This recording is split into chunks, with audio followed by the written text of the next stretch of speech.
now I'm having more money. That's the moment I should increase my contributions. It is literally free money. It's better to invest something than to invest nothing. A little bit that can start going towards retirement. So let me ask you this. If your future self can send you a text right now about your money, what would they tell you to start doing right now? Welcome back to In My Finance Era. I'm Alan, and this is a podcast where we break down the real money questions you're asking to help you take your next best step. Today, we're getting into the fundamentals of retirement, 401ks, employer matches, and what to do even when you don't have access to one. Because the truth is, the small moves you make early can really change everything later. I'm joined today by creator Grace Lemire and Vanguard expert Dina Kajula. Excited to have you both here today. Excited to be here. I'm thrilled to be here. You're giving me major cool points with my 10-year-old daughter. Let's go. That's amazing. That's amazing. Well, Grace, we'll start with you. Most people in their 20s aren't really thinking this intentional about their money. They kind of just go in the flow. So you've taken a different approach and are sharing more openly about your money journey. So what has pushed you to be so intentional early and bring people along whilst you're still on the journey yourself? I have always viewed being really wise with my money as something that's going to give me more freedom and flexibility and choice. You know, if I have money saved, I can buy the thing I want because I have the money there. Or, you know, once I start investing, it gives me the peace of mind knowing that, you know, I'll probably be better off in retirement than if I don't. And I honestly started sharing about it and taking people along for that journey because I wanted to give people that same kind of feeling. Like you can create a lot more freedom and flexibility and choice for yourself if you know, do smart things with your money now. I also think online, it's, you know, you might not have someone in your immediate circle, like a family member or friend or a parent that, you know, is really transparent about their finances. And so I think for me, being able to provide that to someone online and take them along for that might open their mind up to, wow, okay, there's a lot more I can be doing with my money and maybe should be doing with my money that I just didn't know about before. And that can be really impactful for people. So I love being able to share it. That's amazing. I love that. And there's so much power in knowledge. And really, that's what we're going to be talking about today. Like those early money moves that you make right now, like retirement, can really help shape your future. So I'm excited to have Dina with us, and I'd love to bring you into this conversation. So you've been at Vanguard for over 14 years. I have. Which is impressive. And today you lead the work focused on helping millions of people navigate their finances and feel more prepared for the future, especially when it comes to retirement. So what's behind that passion for you helping people start early and make smarter financial decisions? Yeah, I think for me, I came from really humble beginnings and parents that worked extremely hard to provide for us. And I saw at a young age that if I could get a great education, work at a fabulous company like Vanguard and start to save early, it would give me that financial freedom that I so desired. So today I have the luxury of leading client experience for our workplace business, our retirement business.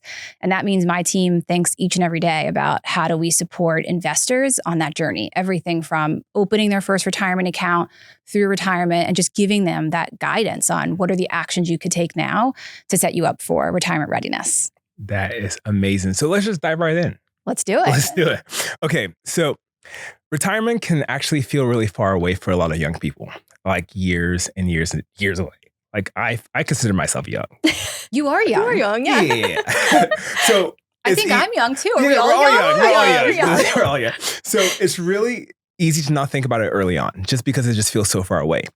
But we know that making early decisions can really have a big impact over time. So when someone starts early, how should they think about the different ways to begin planning, especially when there are so many different paths out there, whether it's through the employer or by themselves? Like, how should they start thinking about that?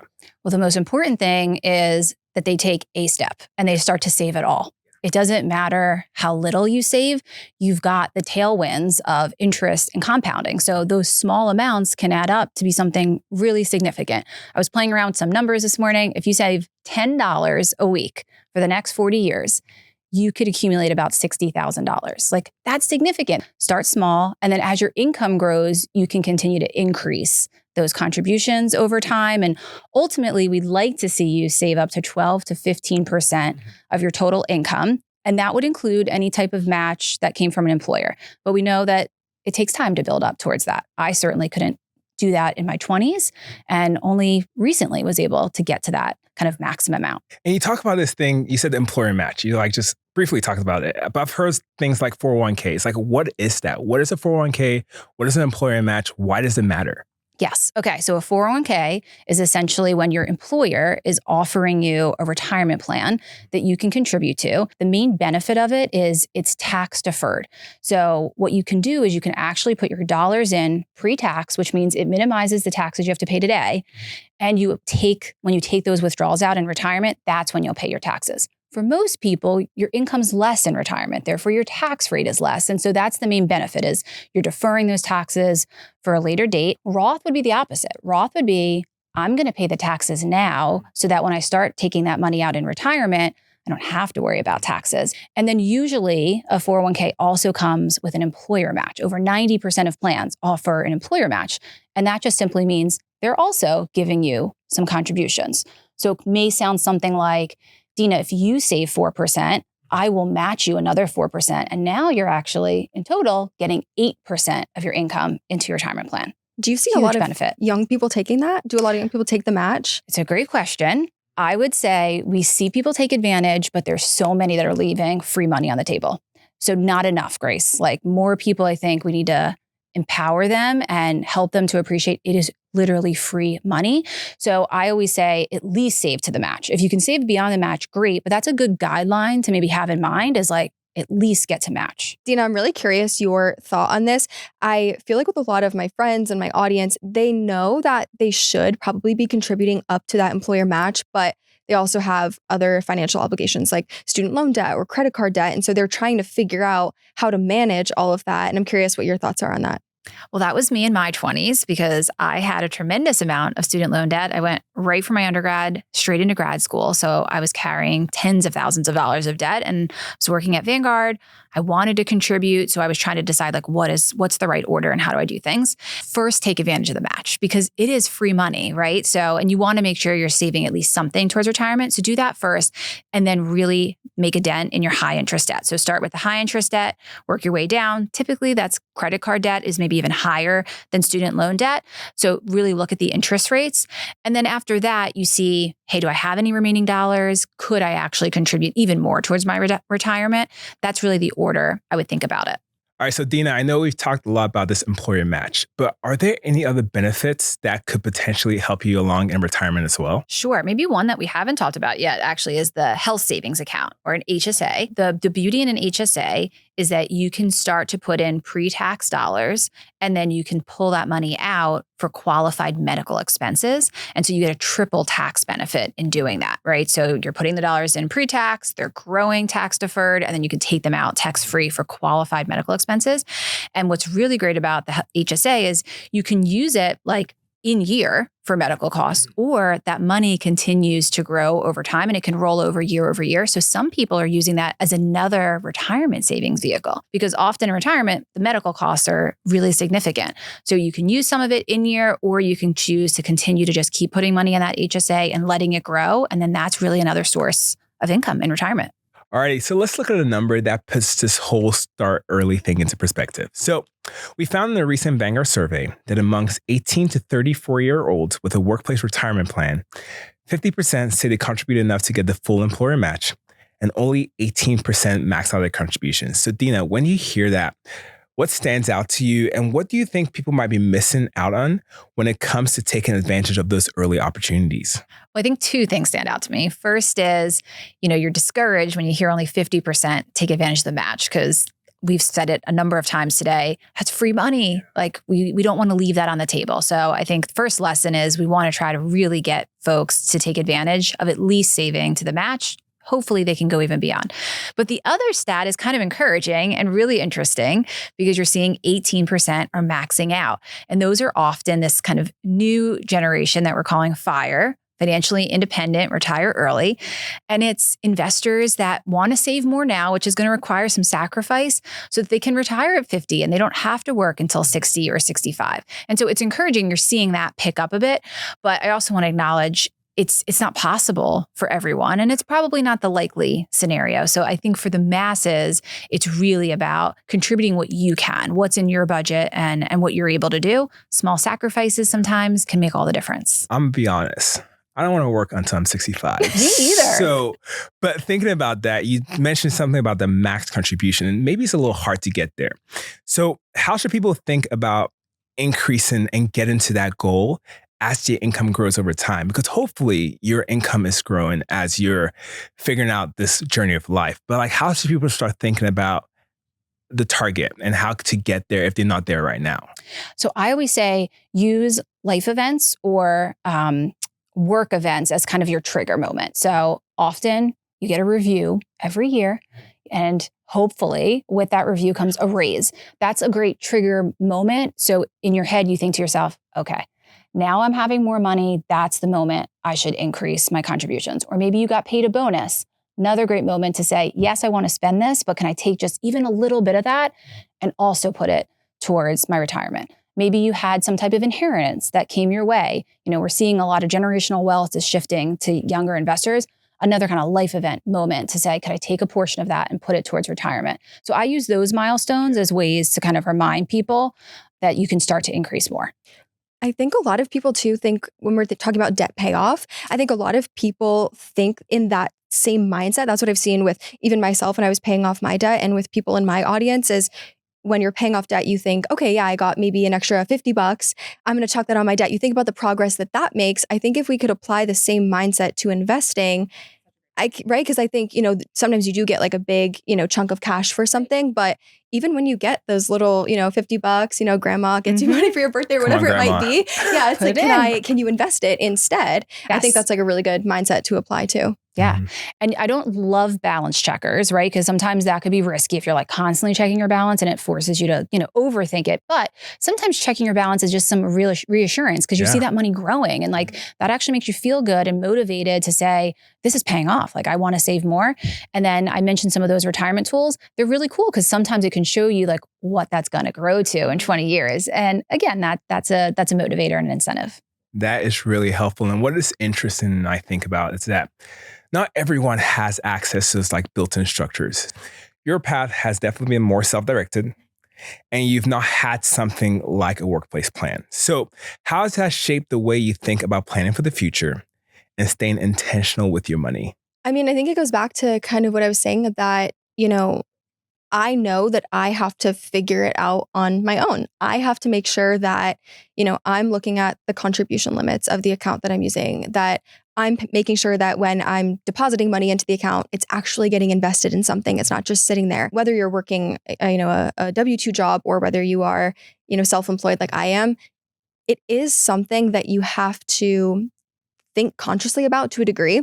But I think if you can try to remove, at least for me, what helps me is removing friction from the process, making it easier to invest early and often. So for me, one thing I do is just automate. I automate everything. I know what my contribution limits are. I automate that, deposit every single month. I automate the investment portion of it as well. So that, I do go and I check my account and make sure everything's running smoothly. But then that way, it's not something every month where I'm like, oh my gosh, did I invest my money this month? Yeah, where am I at? Strategy. I just know that it's happening and I can check in, and that makes it a lot easier.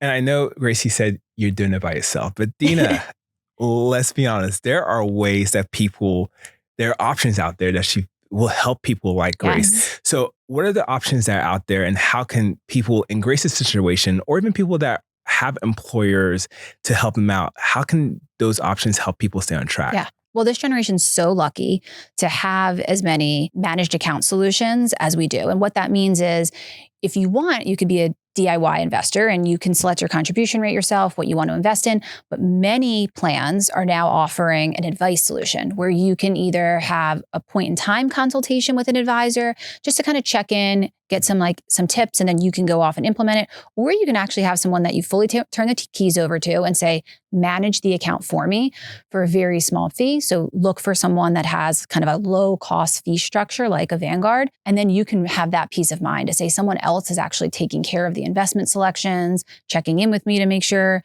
that I'm increasing my contributions. There's fully robo advisors out there where it's completely digital, or you can have the option of talking to a human and talking to an advisor. So I would say explore your managed account or advice options. That's awesome. Well, let's look at another stat. So another recent Vanguard survey found that about 32% of young adults have had a workplace retirement plan at a previous job. And 20% of those people cashed it out when they left. Dina, you made a face. I did. As soon as they cashed it out. It's a cringe moment. What stands out to you? What is happening there and what stands out to you there? Okay, so when you leave a company, which on average, people are changing jobs 9 times in their career, probably not surprising, right? And often what they do is you're faced with a set of options. You can take a cash distribution, which says, hey, I'm just going to pull all that money now. You can choose to keep it in the plan and it continues to grow, or you can roll it over. Either roll it over into your new retirement plan or roll it into an IRA. So like those are the 3 options.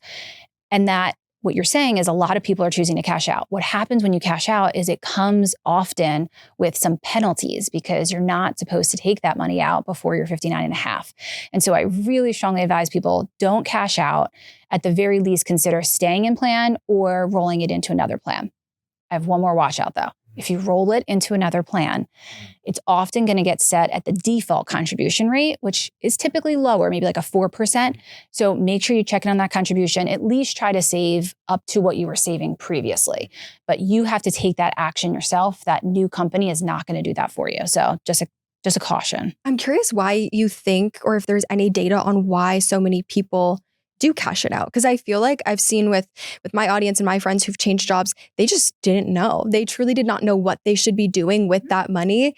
And then they're like, well, do I leave it there? They think, well, probably shouldn't leave it. But then I found, some of my friends will say, well, they don't understand what a rollover is. So they say, well, they feel like the safest option almost is to just take it and take the cash because they feel more familiar with that. I'm curious if there's any, like what you're seeing on that end. I do think it's like a psychological moment, right? Where people trust having the money in their own hands versus saying like, I'm going to leave it there or I have to move it and like kind of it's out of the market for a few days. So I do think it's kind of a psychological thing of why people are cashing out.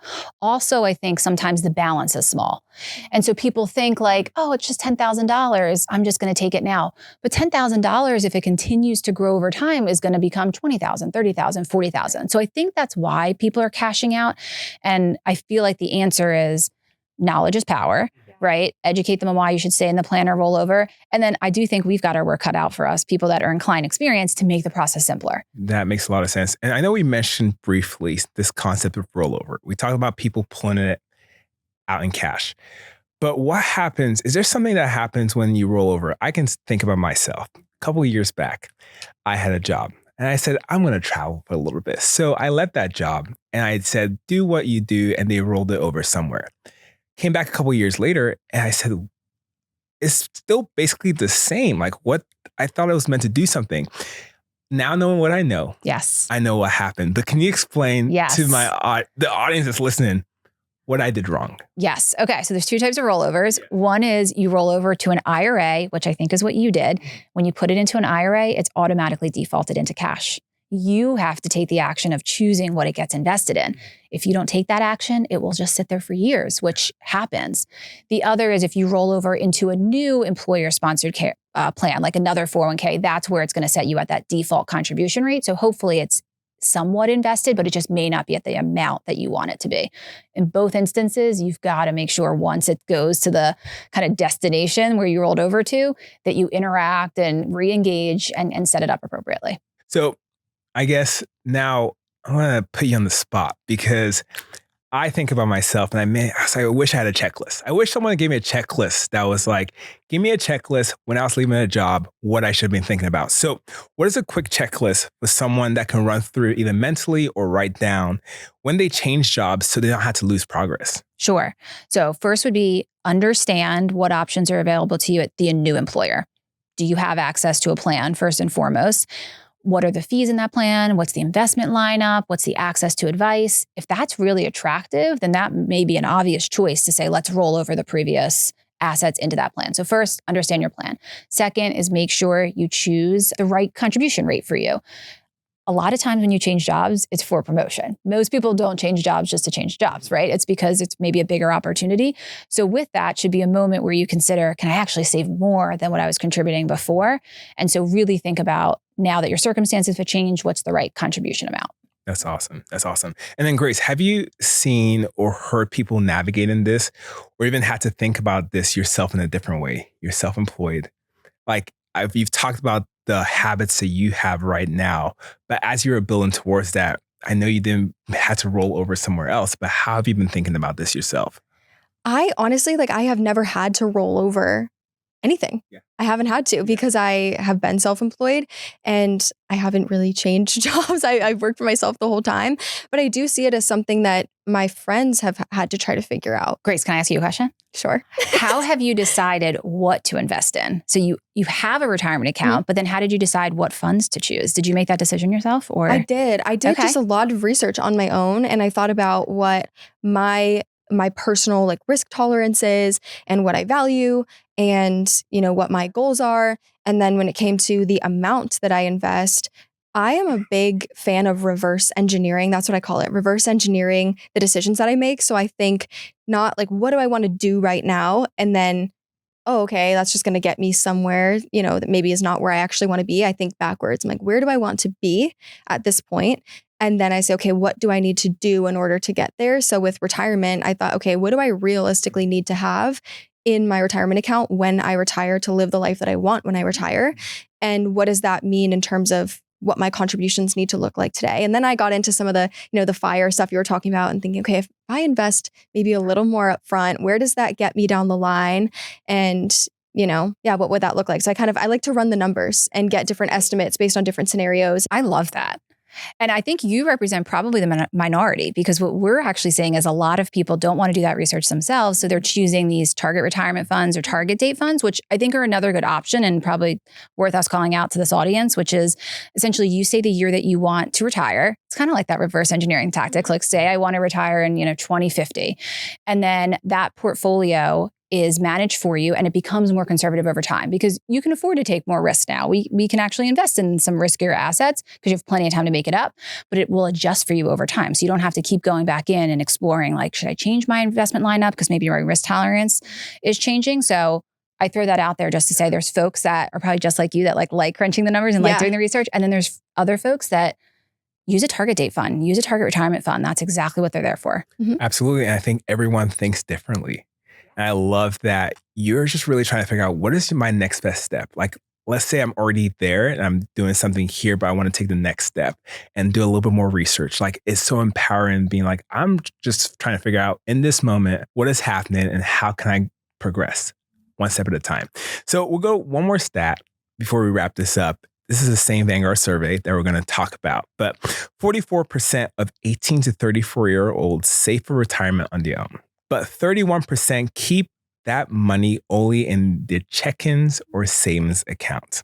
So Grace, I want to start with you here because I think it's something a lot of people actually can relate to.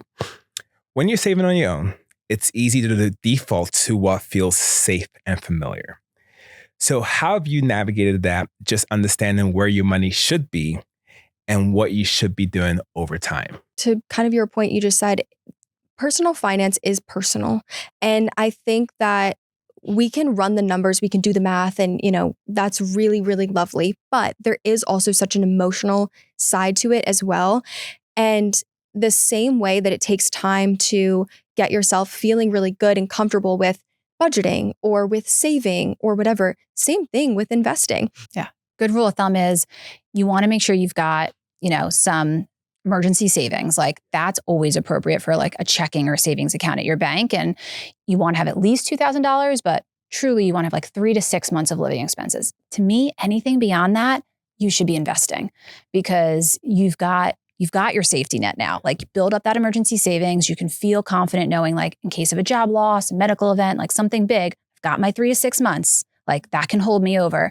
Anything beyond that, put it in some type of investment account. Make that money work for you. Well, we're about to wrap it up. And Grace, I'm just going to pivot over to you. Is there one more thing that you just want to ask Dina before we wrap up? Oh, yeah. If you could leave everyone listening with 3 takeaways or 3 things they should know, what would you say? Okay. First is find out if you have access to an employer plan, right? Make sure you know if your work is giving you an employer plan and certainly if you're getting a match. Second, make some small sacrifices to start small, get some contributions into a retirement account. They're going to pay off in the long run. And then third, really think about your total financial picture. So if you have debt, try to tackle some of that, like high interest debt. Make sure you've got some emergency savings. Like think about the full picture. It's not just about retirement. We want to make sure like you're cared for in total so that you can achieve all of your financial dreams. I love that. Amazing. Well, thank you both so much for being here today. Had a great time talking to both of you. Thanks for Thank having you. me. The question we started with was, what would your future self want you to start doing today? And hopefully that feels more tangible now. From 401ks to employer matches to simple habits, these are the kind of decisions that build over time. So if this resonated with you, you can connect with us on social media, send us a message there, and we'll love to hear what you're thinking through. You can also visit inmyfinanceera.com for resources tied to this episode to help you take your next best step. Thanks again for listening, and we'll catch you soon.